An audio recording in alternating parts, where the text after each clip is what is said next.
बिस्मिल्लाहिर्रहमानिर्रहीम। अस्सलाम वालेकुम व्यूअर्स, उम्मीद है आप सब खैरियत से होंगे। आप सबको मैं अपने यूट्यूब चैनल एवरीडे साइकोलॉजी में वेलकम करता हूं। हमने एक डाटा एनालिसिस की सीरीज स्टार्ट की है जिसमें 10 स्टेप्स में हम लर्न करेंगे कंप्लीट डाटा एनालिसिस थीसिस और आर्टिकल के लिए कैसे करते हैं। जिसमें से आज फर्स्ट स्टेप है जो कि है preparation of scales for data collection, technical issues for SPSS data entry. जब आप क्वेश्चनर बुकलेट डिजाइन करते हैं डाटा कलेक्शन के लिए, उसमें बहुत से टेक्निकल इश्यूज आते हैं। अगर आप उन्हें प्रॉपर एड्रेस ना करें, बाद में आपको डाटा एंट्री में बहुत से प्रॉब्लम्स फेस करने पड़ते हैं। आगे बढ़ने से पहले मेरे चैनल को सब्सक्राइब कर लें और बेल आइकन को प्रेस कर लें ताकि आपको अपकमिंग वीडियोस मिलती रहें। वो 10 स्टेप्स कौन से हैं? Data analysis in 10 steps: preparation of scales, data collection, preparation of data file, data entry, data cleaning, recording to same variable, recording to different variable, compute variable, analysis, planning and finally data analysis. जिसमें से आज हम first step को address करने लगे हैं जो है प्रिपरेशन ऑफ स्केल्स। जब हम स्केल की बात करते हैं, क्वेश्चनर की जिसकी बात करते हैं, उसके 5 पार्ट्स होते हैं। जब आप जो वो क्वेश्चनर जब हम डिजाइन करते हैं, जो एक बुकलेट होती है क्वेश्चन बुकलेट, जिसमें बहुत सारे स्केल्स होते हैं और उसके 5 पार्ट्स हैं। सबसे पहले हम इंट्रोडक्शन लिखते हैं। इंट्रोडक्शन के बाद सेकंड पार्ट आता है इन्फॉर्म्ड कंसेंट। इन्फॉर्म्ड कंसेंट के बाद डेमोग्राफिक इंफॉर्मेशन लिखते हैं। उसके बाद तमाम स्केल्स की इंस्ट्रक्शंस लिखते हैं कि उनपे आपने क्या इंफॉर्मेशन प्रोवाइड करनी है, और फाइनली हम स्केल्स की फॉर्मेटिंग करते हैं। तो ये 5 स्टेप्स हम फॉलो करते हैं, जिसमें से फर्स्ट है इंट्रोडक्शन। और जब इंट्रोडक्शन की बात करते हैं तो आप अपनी इंस्टीट्यूशनल अपना ब्रीफ इंट्रोडक्शन लिखते हैं, जिसमें आप बेसिकली अपनी डिग्री और अपनी इंस्टीट्यूशनल एफिलिएशन के बारे में बताते हैं। फिर आप अपनी स्टडी को इंट्रोड्यूस करवाते हैं, और फिर आप क्योंकि अमेरिकन साइकोलॉजिकल एसोसिएशन ने रिसर्च एथिक्स है, ये रिकमेंड किया है कि आपने कॉन्फिडेंशियलिटी ऑफ इंफॉर्मेशन मेंटेन करनी है। तो हम ये 3 चीज़ें अपने जो स्टडी के इंट्रोडक्शन में मेंशन करते हैं। ये जब आप इंट्रोडक्शन लिखते हैं तो आप ये यहाँ से देख सकते हैं कि ये आप I am student of BS psychology at department of psychology university of Sargodha. ये आपने the department conduct scientific researches on various academic, psychological, social and environmental issues. ये आपने जो फर्स्ट 2 लाइंस हैं इसमें आपने इंट्रोडक्शन लिख दिया। उसके बाद आप देख सकते हैं the present study aims to examine your perception and experiences related to your mental health. हमने इंट्रोडक्शन के बाद ये सेकंड लिख लिया, सेकंड पार्ट जो हमारा था राइट इंट्रोडक्शन टू स्टडी। उसके बाद आप थर्ड पे देखते हैं the obtained information will remain confidential and would totally be used for the research purpose, your appreciation is highly appreciated. ये आपने कॉन्फिडेंशियलिटी ऑफ इंफॉर्मेशन जो है वो भी इंश्योर की, और साथ ही आपने अपना जो रिसर्चर है वो अपना नेम जो है वो मेंशन करता है कि उसने, ये आप देख सकते हैं ये फर्स्ट लाइन में इंट्रोडक्शन और इंस्टीट्यूशनल एफिलिएशन लिखी फर्स्ट 2 लाइंस में। उसके बाद हम देखें the present study aims to examine your perceptions and, ये हमने ब्रीफ रिसर्च के बारे में बताया जो आप रिसर्च करने लगे हैं, और उसके बाद कॉन्फिडेंशियलिटी ऑफ इंफॉर्मेशन आपने वो मेंशन की। तो इस तरह से ये आपने यहाँ से स्टार्ट करना है स्केल को। उसके बाद आप ये देख सकते हैं right informed consent. Informed consent है, इन्फॉर्म पार्ट, ये भी आपको पता है हमारी एक रिसर्च एथिक्स है कि आपने इसके 2 पार्ट्स हैं, जिसके कि आपने पहले उनको इन्फॉर्म करना है, और उसके बाद ये देखें जैसे ये इन्फॉर्म पार्टिसिपेंट्स अबाउट स्टडी और देन टेक रिटर्न कंसेंट।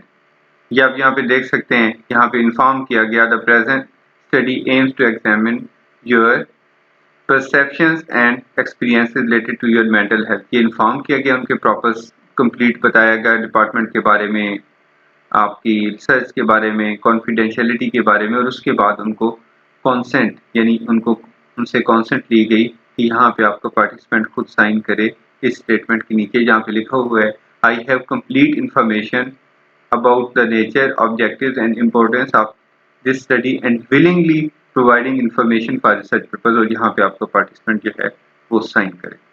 तो ये जो ये जो इन्फॉर्म कंसेंट है, ये आप इसमें फिर आप उन्हें फर्स्ट इन्फॉर्म करते हैं और उसके बाद आप उनसे कंसेंट लेते हैं। तो ये आप यहाँ पे देख सकते हैं कि इन्फॉर्म कंसेंट हम इस तरह से लिखते हैं।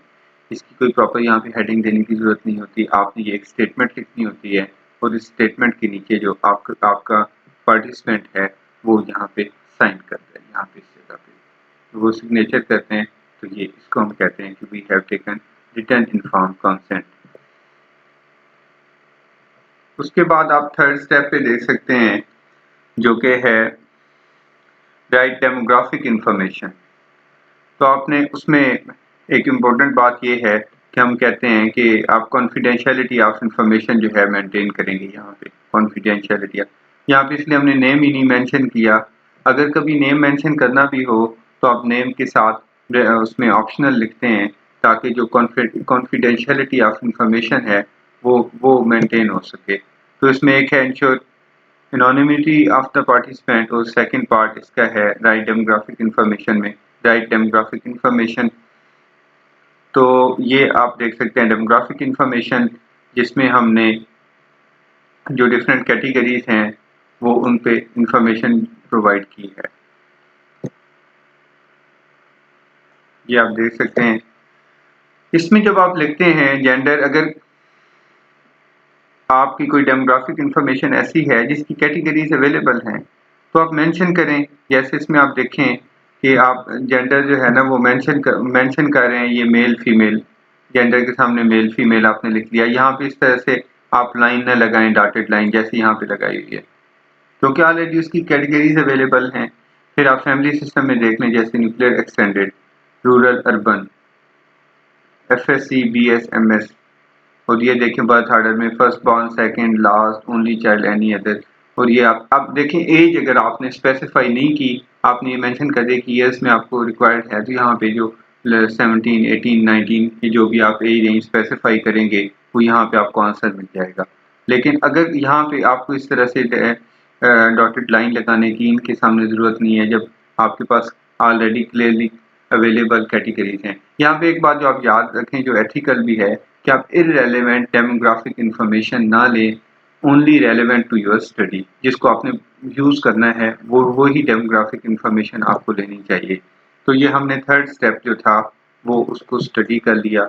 ये आपने देखा यहाँ से, ये जो थर्ड स्टेप था कि राइट डेमोग्राफिक इंफॉर्मेशन, और उसके ये 2 पार्ट्स आपने देखे। उसके बाद आप देखेंगे step 4 right instructions for scales. ये समटाइम स्टूडेंट्स जो हैं ये इग्नोर कर देते हैं कि वो इंस्ट्रक्शंस ही नहीं लिखते। ये हमने इंस्ट्रक्शंस लिखी हैं हर स्केल के लिए ऐसे सेपरेट। आप प्रॉपर यहाँ पे हेडिंग दें इंस्ट्रक्शंस की, उसके बाद कॉलन लगाएं स्पेस, और उसके बाद आप लिखें the statement describe health perception, please indicate the degree of your agreement or disagreement with each statement by selecting the option that best represent your point of view। तो उसके नीचे बाद में स्केल होगा। तो आपने ये स्केल को डायरेक्ट यहाँ पे स्केल डेमोग्राफिक इंफॉर्मेशन के बाद नहीं देना, बल्कि आपने उससे पहले यहाँ पे हर स्केल के लिए आपने प्रॉपर इंस्ट्रक्शंस लिखनी हैं, और इंस्ट्रक्शन लिखने के बाद फिर आपने जो स्केल्स हैं वो प्रेजेंट करने हैं। तो ये इंस्ट्रक्शंस हर एक स्केल से, जब ये स्केल स्टार्ट होगा हर एक स्केल से पहले उसकी प्रॉपर इंस्ट्रक्शंस देंगे हम, उसके बाद उस स्केल को स्टार्ट करेंगे। अब लास्ट स्टेप जो कि बहुत इम्पोर्टेंट भी है कि आपको जो अपने स्केल्स की बुकलेट है उसको फॉर्मेट कैसे करना है, उसकी फॉर्मेटिंग में कौन से ऐसे इम्पोर्टेंट टेक्निकल एस्पेक्ट्स हैं जिनकी आपने बहुत केयर करनी है। तो जब फॉर्मेट स्केल्स की बात करते हैं तो हमने ये स्टेप्स फॉलो करने हैं, जिसमें से आप देखें जो फर्स्ट स्टेप है वो है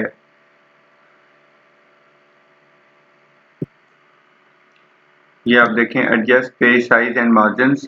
सबसे पहले आपने पेज साइज एडजस्ट करने हैं और मार्जिन्स एडजस्ट करने हैं, और उसके बाद इंसर्ट टेबल। फिर आप ये पहले आप अपना पेज साइज यहाँ से आप सिलेक्ट कर लेंगे और उसके मार्जिन्स जो हैं वो सिलेक्ट कर लेंगे। तो उसके बाद ये जब मार्जिन सेलेक्ट कर लेंगे और आप इस पे आप चाहें तो पेज नंबर भी लगा लें जो कि आपको लगाना चाहिए।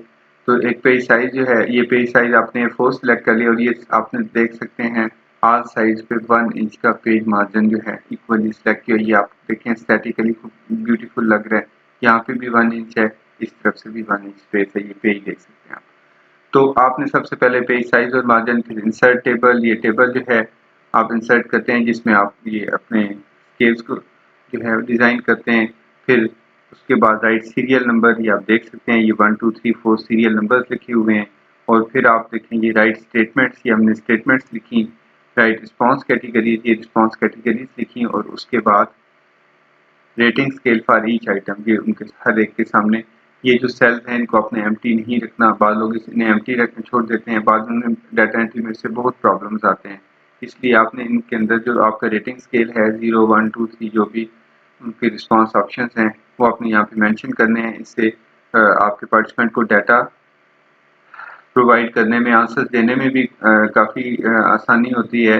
और उसके बाद में डाटा एंट्री में बहुत आसान। आप इमेजिन करें कि यहाँ पे एम्प्टी सेल्स हों तो आपको हर बार हर क्वेश्चन के सामने अगर यहाँ पे टिक किया हुआ है तो आपको एक बार देखना पड़ेगा कि ये क्या है, स्ट्रांगली डिसएग्री है, डिसएग्री है। फिर हर बार आपको उसको इमेजिन करना पड़ेगा और दोबारा लिखवाना एंटर करना पड़ेगा। उसकी बजाय अगर आपके पास डायरेक्टली यहाँ पे जैसे अगर इस पे स्ट्रांगली डिसएग्री किया है, इस पे एग्री किया है, तो आप इसको ऐसे एंटर करवा लेते हैं 0 2 1 2 3 4। तो ये आपने बात जो है ध्यान में रखनी है कि जो रेटिंग स्केल है वो आपने तमाम जो आपके होंगे उनका रेटिंग स्केल अवेलेबल होना चाहिए। ये सबसे पहले पेज मार्जिन ये देखें एडजस्ट कर लिए हैं, पेज नंबर असाइन किया है। उसके बाद पेज साइज है A4 है। उसके बाद आप देखें इंसर्ट टेबल, यहाँ पे टेबल इंसर्ट कर लिया। राइट सीरियल, और ये सीरियल नंबर आप देख सकते हैं।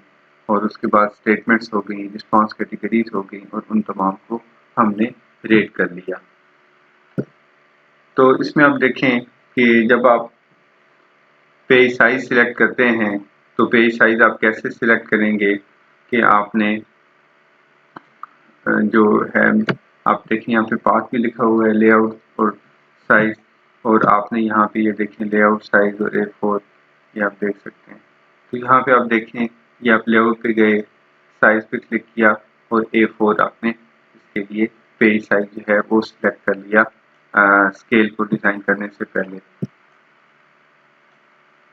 ये आप देख सकते हैं लेआउट, लेआउट के बाद साइज, साइज के बाद A4, A4 पेज साइज हम इसके लिए आइडियली सिलेक्ट कर लेंगे। उसके बाद हमने पेज मार्जिन्स जो हैं वो एडजस्ट करने हैं। तो हम ऑल साइड्स पे पेज मार्जिन्स क्या एडजस्ट करेंगे, तमाम साइडों पे हम 1 इंच ऑल साइड नॉर्मल। तो आप लेआउट पे जाएंगे, लेआउट के बाद मार्जिन्स पे जाएंगे और ये नॉर्मल लेंगे। इसकी बाय डिफ़ॉल्ट अगर आप एडजस्ट ना भी करें तो इसकी बाय डिफ़ॉल्ट सेटिंग यही होती है, जब हम कोई वर्ड का डॉक्यूमेंट ओपन करते हैं पेज तो उसकी ऑल साइड्स पे 1 इंच का ही पेज मार्जिन होता है। लेकिन अगर वो नहीं हो, अगर आप उसको खुद से भी एडजस्ट करना चाहें तो आपके पास ये ऑप्शन होता है कि आप लेआउट पे जाएं, लेआउट से मार्जिन्स पे जाएं और यहाँ से नॉर्मल को सिलेक्ट कर लें। और अगर यहाँ पे आपको कोई ऑप्शन अवेलेबल नहीं भी होता, जैसे ये भी कर सकते हैं आप, ये लास्ट कस्टम सेटिंग ना, ये जो लास्ट कस्टम सेटिंग होगी वो यहाँ पे आ जाएगी, वो कर सकते हैं। ये नॉर्मल आप सिलेक्ट कर लें तो आपको ऑल साइड पे 1 होगा। अगर यहाँ पे भी आप कस्टम मार्जिन पे भी क्लिक करके इसका पेज साइज जो है पेज मार्जिन एडजस्ट कर सकते हैं। बहरहाल ये अंडरस्टैंड करने वाली की बात ये है कि आपने तमाम साइडों पे पेज मार्जिन 1 इंच जो है वो सिलेक्ट करना है ताकि एस्थेटिकली खूबसूरत नज़र आए आपका जो स्केल है। उसके बाद हम पेज नंबर जो है इंसर्ट पेज नंबर, हम इसका पाथ ये देखें लिखा हुआ है कि आपने यहाँ पे इंसर्ट मेन्यू पे क्लिक करना है, यहाँ पे पेज नंबर पे जाना है और टॉप ऑफ द पेज पे जाके ये प्लेन नंबर 3 जो है आपने सेलेक्ट कर लेंगे। Insert page number, top of the page and plain number 3। तो ये आपने इसमें जो पेज नंबर है वो इस तरह आप प्लेन नंबर 3 जो है वो सिलेक्ट कर लेंगे। ये इंसर्ट मेन्यू पे क्लिक किया तो ये हमारे सामने पेज नंबर का ऑप्शन आता है। टॉप ऑफ द पेज जाते हैं और उसके बाद ये प्लेन नंबर 3 पे क्लिक करेंगे तो इसके टॉप यहाँ पे कॉलम पे जो इसके असाइन हो जाएगा पेज नंबर। उसके बाद है जो हम अपना स्केल डिज़ाइन करते हैं, वो आपको पता है कि हम टेबल में डिज़ाइन करते हैं और उसके बाद उसमें लिखते हैं हम। तो अब ये आप देख सकते हैं कि यहाँ पे आप इंसर्ट मेन्यू पे जाएंगे, टेबल पे क्लिक करेंगे और जितने आपने कॉलम्स और रोज सिलेक्ट करने हैं वो आप कर सकते हैं। इसमें नंबर ऑफ कॉलम्स जो इसकी बाय डिफ़ॉल्ट सेटिंग है वो नंबर ऑफ कॉलम्स 10 सिलेक्ट हो सकते हैं और नंबर ऑफ रोज 8 सिलेक्ट हो सकती हैं। उससे ज़्यादा करना हो तो आपने इंसर्ट टेबल पे क्लिक करते हैं तो वहाँ से आप ऑप्शन आता है तो हम उससे सिलेक्ट कर सकते हैं। तो ये जो है आपका इंसर्ट टेबल और उसके बाद जो आपने उसके लिए स्केल के लिए टेबल सिलेक्ट करते हैं वो आप यहाँ से सिलेक्ट कर सकते हैं। ये हमने इंसर्ट मेन्यू पे क्लिक किया, फिर ये आप देखें टेबल पे क्लिक किया, फिर यहाँ से देखें ये 10x8 ये 8x5 सिलेक्ट हुआ है। ये देख सकते हैं आप 2 4 6 8 और ये इंटू 5 ये यानी 10x8 का टेबल सिलेक्ट हो सकता है। अगर इससे बड़ा टेबल सिलेक्ट करना हो तो इंसर्ट टेबल पे क्लिक करके हम कॉलम्स और रोज जो है वो एडजस्ट कर सकते हैं। तो ये इस तरह से हम इंसर्ट कर लेंगे टेबल पेज लेआउट और जो पेज नंबर, इन पे अलग से एक वीडियो हमने बनाई है पी के अकॉर्डिंगली, उसको भी ज़्यादा डिटेल के लिए आप उसको भी वीडियो को भी देख सकते हैं। उसके बाद ये इम्पोर्टेंट एक चीज़ है पेज टेक्स्ट ओरिएंटेशन। ये इसलिए इम्पोर्टेंट है कि समटाइम होता ये है कि हमारे पास जब हम ऐसे लिखते हैं, जैसे ये देखें आप strongly disagree disagree agree and strongly agree, तो हमारे पास स्पेस बहुत ज़्यादा कंज्यूम हो जाती है। तो हम बेसिकली चाह रहे होते हैं कि हमारा ज़्यादा ज़्यादा जो हमारी स्पेस है वो इन स्टेटमेंट्स पे कंज्यूम हो, सीरियल नंबर के बाद ज़्यादा स्पेस स्टेटमेंट्स को दें। और ये जो रेटिंग स्केल है वहाँ पे इनफैक्ट तो हम ये बेसिकली इन नंबर्स में इंटरेस्टेड हैं जो हमने बाद में SPSS में एंटर करने हैं, क्योंकि उसकी रिस्पॉन्स कैटेगरीज हैं। तो हमें चाहिए कि हम इसको क्या करते हैं, इसकी ओरिएंटेशन चेंज कर सकते हैं टेक्स्ट की। उससे ये होता है कि आप देखें यहाँ पे ये स्ट्रांगली डिसएग्री ने कितनी स्पेस कंज्यूम की है। यहाँ पे देखें स्ट्रांगली डिसएग्री ने ये कितना कम्पैक्ट है, तो कितनी स्पेस इसने कंज्यूम की हुई है। तो ये आप देख सकते हैं। और उसके बाद ये हम ये इनको सिलेक्ट करते हैं, ये सेल्स को जिनकी हमने ओरिएंटेशन चेंज करनी है, उस पर राइट क्लिक करेंगे, टेक्स्ट डायरेक्शन का ऑप्शन आएगा, आप इस पर क्लिक करें तो आपके पास 3 टाइप्स की टेक्स्ट डायरेक्शन आएगी। ये टेक्स्ट डायरेक्शन है, ये टेक्स्ट डायरेक्शन है और ये है। इसमें से हम ये टेक्स्ट डायरेक्शन सिलेक्ट करते हैं और उसको ओके करते हैं, तो ये वाला टेक्स्ट जो है ये इस टेक्स्ट डायरेक्शन में कन्वर्ट हो जाएगा। ये यहाँ पे मैंने लिखा भी है सिलेक्ट स्पेसिफिक सेल्स, ये सिलेक्ट कर लिए स्पेसिफिक सेल्स, राइट क्लिक किया, टेक्स्ट डायरेक्शन पे क्लिक किया, टेक्स्ट उसमें से ये टेक्स्ट पे फिर ओके। जैसे ओके करेंगे तो हमारे पास ये टेक्स्ट डायरेक्शन चेंज हो जाएगी। आप अगर इसको देखें यहाँ पे कितनी स्पेस ये कंज्यूम कर रही थी, और जब हम इसको इस तरफ लेके आते हैं तो आप देखते हैं कि ये कितनी कम स्पेस इसने कंज्यूम की। तो ये यहाँ पे देखें स्ट्रांगली एग्री कितनी स्पेस थी, या इसको देखें एग्री की, यहाँ पे देखें स्पेस। तो हमें ये टेक्स्ट डायरेक्शन चेंज करते हैं if needed, but it's not mandatory. अगर आप समझते हैं कि आपके आइटम्स जो हैं वो बहुत शॉर्ट हैं तो आप टेक्स्ट डायरेक्शन अगर ना भी चेंज करें तो उससे इतना डिफरेंस क्रिएट नहीं होता।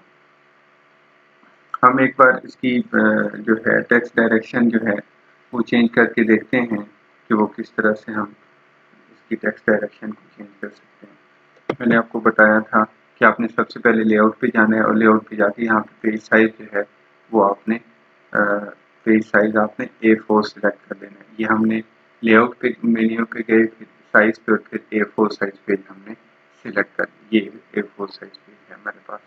अब हम इसके जो पेज, इसके आपको मैंने बताया था कि इसकी बाय डिफ़ॉल्ट सेटिंग यही होती है कि page margin 1 inch on all side. ये आप देखें नॉर्मल पेज सेटिंग ऑलरेडी इसकी है कि तमाम साइडों पे टॉप बॉटम लेफ्ट राइट पे 1 इंच की पेज मार्जिन ऑलरेडी अवेलेबल होते हैं। फिर हम इसको जो यहाँ पे पेज नंबर असाइन करते हैं, इंसर्ट पे जाते हैं, इंसर्ट के बाद पेज नंबर पे क्लिक करते हैं, टॉप ऑफ द पेज और प्लेन नंबर 3, ये टॉप राइट पे यहाँ पे पेज नंबर असाइन हो जाता है। उसके बाद जो बाकी तो आपको जो है सिर्फ टाइपिंग है कि इंट्रोडक्शन हमने कैसे लिखना है। जो इसमें एक इम्पोर्टेंट था कि हम किस तरह से टेबल इंसर्ट करके और उसमें जो है इसकी फॉर्मेटिंग करते हैं। तो आप ये देख सकते हैं, यहाँ पे इंसर्ट पे गए, इंसर्ट के बाद टेबल पे क्लिक किया। अब हम देखते हैं हमें कितने कॉलम्स और रोज चाहिए। ये हम देख सकते हैं यहाँ से कि हमें ये फॉर एग्जांपल इतने कॉलम्स, हमें 8 कॉलम्स चाहिए और हमें ये सीरियल नंबर के लिए, ये एक स्टेटमेंट्स के लिए, और ये हमारे पास अगर 4 पॉइंट रेटिंग स्केल है, तो ये हमें पता चल गया कि ये 4 पॉइंट रेटिंग स्केल है। और ये जो है इसकी हम जो है इसकी बिफोर आफ्टर जो स्पेस है, पैराग्राफ स्पेस, वो हम 0 कर देंगे। यहाँ पे देखें, मैंने आपको बताया था, यहाँ पे हम लिखते हैं सीरियल नंबर। मिनिमम इसका फॉन्ट साइज जो है वो 12 रखें और फॉन्ट जो है इसका, ये फॉन्ट टाइम्स न्यू रोमन होना चाहिए और फॉन्ट का साइज जो है वो होना चाहिए 12। ये हमने सीरियल नंबर लिखा, ये स्टेटमेंट्स लिख दिया और उसके बाद स्टेटमेंट्स लिखने के बाद यहाँ पे आप देखिए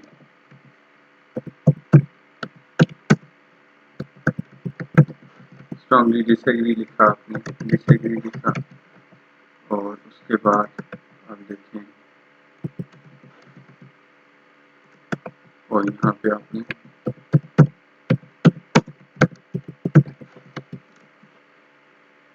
ये आपने लिख लिया। अब आप देख रहे हैं कि ये यहाँ पे चले, आप यहाँ पे तो इसको ये ड्रैग करते हैं तो ये इतनी स्पेस है, ये सारी स्पेस जो है ये इसने कंज्यूम कर ली। जब हम यहाँ पे स्टेटमेंट्स लिखते हैं तो हमारे पास इतनी स्पेस ही नहीं होती कि हम अपने क्वेश्चन को लिख सकें, इसलिए हम इस पर राइट क्लिक करते थे, इसको सिलेक्ट किया, ये आप देखें इसको सिलेक्ट कर लिया हमने। सिलेक्ट करने के बाद इस पर राइट क्लिक किया और ये हमारे पास ऑप्शन आता है टेक्स्ट डायरेक्शन का। तो टेक्स्ट डायरेक्शन पे क्लिक करेंगे। अब हम इसकी टेक्स्ट डायरेक्शन हम चाहते हैं कि ऐसे हो जाए, ये टेक्स्ट डायरेक्शन पे क्लिक किया और इसको जस्ट ओके करेंगे तो ये इसकी टेक्स्ट डायरेक्शन चेंज होगी। और अब इसकी लाइन स्पेसिंग जो है वो, इसकी लाइन स्पेसिंग हमें सिंगल करनी चाहिए ताकि ये ज़्यादा हमारे पास ज़्यादा जगह अवेलेबल। ये आप इसको ड्रैग करते जाएँ तो आप देखेंगे कि हमारे पास कितनी ज़्यादा स्पेस अवेलेबल होगी आइटम्स को लिखने के लिए। ये लाइन पे क्लिक किया, इसको सिलेक्ट किया तो इसको ड्रैग किया, ये हो गया। अब आप देखें इसको भी, मैंने अगर इसकी भी टेक्स्ट डायरेक्शन आप चेंज करना चाहें तो इसकी ये सीरियल नंबर को सिलेक्ट किया, क्लिक किया और ये इसकी टेक्स्ट डायरेक्शन चेंज करके आप यहाँ से भी आपको बहुत सारी स्पेस अवेलेबल होगी।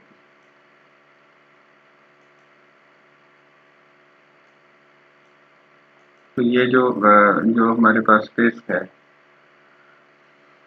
और उसके बाद आप देखें ये दरम्यान में जो स्टेटमेंट्स हैं, स्टेटमेंट्स को हम सेंटर करेंगे यहाँ पे और इन सबको बोल्ड कर देंगे। बोल्ड करने के बाद जैसे कि आपको इसका बताया कि इसकी ये देखें, इसकी सिंगल लाइन स्पेसिंग इसकी भी करेंगे। यहाँ पे हम इसको जो है ये सेंटर टेक्स्ट करेंगे और इसको भी जो है सेंटर टेक्स्ट करेंगे, ये यहाँ से सेंटर में करेंगे। अब हम देखें इसको सीरियल नंबर साइन करते हैं, जैसे हमने 1 किया, 2, 3, 4, 5, 6, 7। यहाँ पे हमने एक स्टेटमेंट लिखते हैं,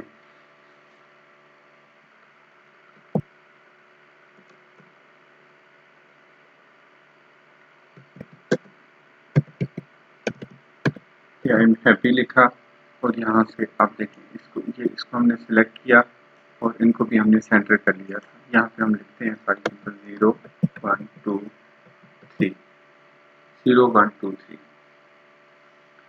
जो 0, 1, 2, 3 लिखा हमने, ये सेल्स एम्प्टी नहीं रखने आपने, क्योंकि जब आप देखें अगर ये सेल्स एम्प्टी रह जाएंगे और यहाँ पे स्टेटमेंट्स होंगी, इससे प्रॉब्लम ये आता है कि बाद में जब आपने डाटा एंट्री करनी हो तो आपको बहुत से ट्रबल का सामना होगा। यहाँ पे टिक होगा, फिर आपने ये सर्कल टिक किया होगा, तो आपको हर बार सोचना पड़ेगा कि स्ट्रॉन्गली डिसएग्री पे यहाँ पे क्या लगाना है, आपने एंटर करवाना है या एंटर करना है। इसलिए आपने हर सूरत यहाँ पे रेटिंग्स के लिए बहुत ही टेक्निकल एस्पेक्ट है जो आपने नहीं भूलना किसी भी सूरत। इसमें अगर मैं कहूँ कि सबसे टेक्निकल एस्पेक्ट ये है कि आपने डाटा एंट्री करने के लिए आपका बहुत ज़्यादा टाइम वेस्ट होगा अगर आप यहाँ पे तमाम क्वेश्चंस के सामने रेटिंग स्केल नहीं देते।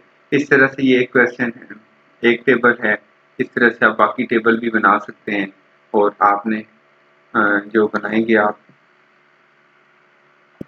आपने उनको प्रॉपर जो है फॉर्मेट करना है और उसमें सबसे अहम बात जिसका ख्याल रखना है कि आपने एम्प्टी सेल्स नहीं यहाँ पे लोगों को देने, आपने यहाँ पे प्रॉपर रेटिंग स्केल इन तमाम के सामने ये इस तरह से नज़र आना चाहिए कि मैंने इसको कॉपी किया और इसके सामने पेस्ट कर दिया। तो ये कुछ इस तरह से हमारे सामने ये अगर इसको कहें कि ये स्टेटमेंट्स हैं डिफरेंट, फॉर एग्जांपल तो ऐसे स्टेटमेंट्स हों, ये सीरियल नंबर और उसके बाद स्टेटमेंट्स जो है वो लेफ्ट लाइन होनी चाहिए और ये सेंटर टेक्स्ट होगा, सीरियल नंबर भी सेंटर टेक्स्ट और इस तरह आपके सामने स्टेटमेंट्स देंगे और इसकी प्रॉपर लाइन स्पेसिंग होनी चाहिए ताकि यहाँ पे प्रॉपर टिक किया जा सके, इसको सिलेक्ट किया जा सके। तो ये इसकी मेन टेक्निकलिटीज़ हैं जिनकी आपने केयर करनी है। तो उसके बाद जब हम ये पेज ओरिएंटेशन का देखा और जब आप प्रॉपर आपके पास जो वेल फॉर्मेटेड क्वेश्चन है वो इस तरह होगा।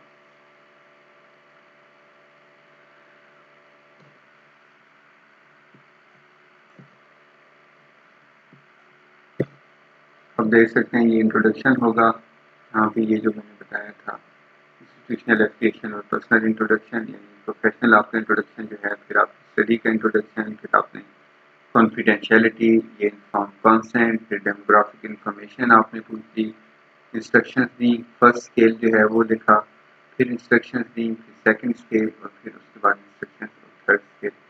इसमें जो एक बहुत ही इम्पोर्टेंट और बहुत टेक्निकल एस्पेक्ट है जो कि आपने किसी सूरत नहीं भूलना, ये आप देख सकते हैं एक स्केल चल रहा था 1 2 3 4 5 6 7 8 9। 9 के बाद आप देखते हैं कि ये स्केल जो है इसके आइटम्स थे, इसके आप देख सकते हैं इसके कितने आइटम, ये 9 पे आप देखते हैं कि नेक्स्ट पेज पे चला जाता है ये स्केल 10 और 11 आइटम्स थे इसके। अब आपने आमतौर पे स्टूडेंट करते ही हैं कि वो जब 10 11 लिखते हैं नेक्स्ट पेज पे तो यहाँ तक लिखते हैं बस, यानी कि वहाँ से आप 9 लेके आए और यहाँ पे ये 10 11 यानी टेबल को आगे कंटिन्यू कर देते हैं, जबकि ये इंतहाई गलत है। अब आप देख सकते हैं यहाँ से अगर ये पढ़ें for example feeling at risk for developing illness, अब इसको क्या, अब यहाँ से कैसे पता चलेगा कि 0 क्या था, 1 क्या था, 2? आप ये अज्यूम ना करें ना कि आपके पार्टिसिपेंट्स जो हैं, आपके पार्टिसिपेंट तो ले पर्सन्स हो सकते हैं। आप ऐसे अज्यूम ना करें कि जिस तरह आपको रेटिंग स्केल का पता है उस तरह से उन्हें भी हर चीज़ पता होगी, ऐसी बात तो नहीं है। तो इसलिए आपका स्केल जब भी एक पेज से दूसरे पेज पर कंटिन्यूटी में जाएगा, जैसे यहाँ से 9 के बाद आप देखते हैं कि 10 11, तो आपने उसके ऊपर दोबारा से ये तमाम रेटिंग स्केल लेने, ये आपने किसी सूरत में नहीं भूलना। आमतौर पे करते ही हैं स्टूडेंट्स के 9 के बाद 10 ऐसे नजर आता है, यहाँ से ये 10 है और ये 11, टेबल को कंटिन्यू करते हैं। आपने कंटिन्यू नहीं करना, आपने पहले ऊपर रेटिंग स्केल दोबारा यहाँ पे पेस्ट करना है और उसके बाद आपने ये टेबल उनको देना है। तो ये इस तरह से आपका वेल फॉर्मेटेड टेबल है जो ये 4 साइज पेज है, ऊपर पेज नंबर है, ऑल साइज पे 1 इंच का पेज मार्जिन है और ये introduction, inform consent, demographic information, आपके स्केल्स, और अगर स्केल कंटिन्यू करता है नेक्स्ट पेज पे तो उसके ऊपर दोबारा से रेटिंग स्केल, और ये हर स्केल से पहले इंस्ट्रक्शंस और हर स्केल की ये देखें टेक्स्ट ओरिएंटेशन चेंज की हुई है ताकि ये, अदरवाइज आप सोचें ये स्टेटमेंट्स के लिए कितनी जगह बच जाती ये अगर हम ये सारी स्टेटमेंट्स लिखते स्ट्रेट लैंग्वेज में, प्लेन टेक्स्ट में। इसकी बजाय हमने इसकी ओरिएंटेशन चेंज की, तमाम को नंबर असाइन किए ताकि वो उस पर रिस्पॉन्ड कर सकें। तो इस तरह से आपका एक वेल फॉर्मेटेड स्केल होगा। आप ये अंडरस्टैंड करें कि अगर इसमें सिर्फ आप एक मिस्टेक करते हैं कि अगर आप यहाँ पे ये जो आपने कंटिन्यू कर दिया डायरेक्ट यहाँ पे हमने ये रेटिंग स्केल नहीं दिया, तो इससे आपके डाटा की जो वैलिडिटी है, ऑथेंटिसिटी कितनी डिस्टर्ब होगी। इसमें अगर आप यहाँ पे ये एम्प्टी सेल्स रखते हैं, यहाँ पे फॉर एग्जांपल आप एम्प्टी ये रहते हैं और 7 पॉइंट रेटिंग स्केल है, हर आइटम के लिए आपको फिर सोचना पड़ेगा कि अच्छा अगर यहाँ पे स्लाइटली डिसएग्री किया है तो अब आपने क्या एंटर करना है, हर एक पे सोचना पड़ेगा। उसकी बजाय अगर आप चाहते हैं कि आपकी डाटा एंट्री में फ्लुएंसी हो, और ये जब आप इस तरह से प्रॉपर वेल फॉर्मेटेड स्केल्स देते हैं तो आपकी डाटा जो है प्रोवाइड करते हैं उनका टाइम कम वेस्ट होता है, और वो इंटरेस्ट भी लेते हैं कि आपने वाकई आपने मेहनत की, वर्क की है। तो और उसके बाद इसमें टू जो इम्पोर्टेंट एस्पेक्ट्स हैं, एक ये कि जब स्केल कंटिन्यू होगा तो हर सूरत आपने उसका रेटिंग स्केल करना, और ये SPSS के लिए बहुत इम्पोर्टेंट है, उसमें डाटा एंट्री के लिए, आपका टाइम सेव करने के लिए कि आपने उसमें नंबर साइन किए हों। उम्मीद है आपको फ़ायदा होगा। अपना बहुत सा ख्याल रखिएगा। अल्लाह हाफ़िज़।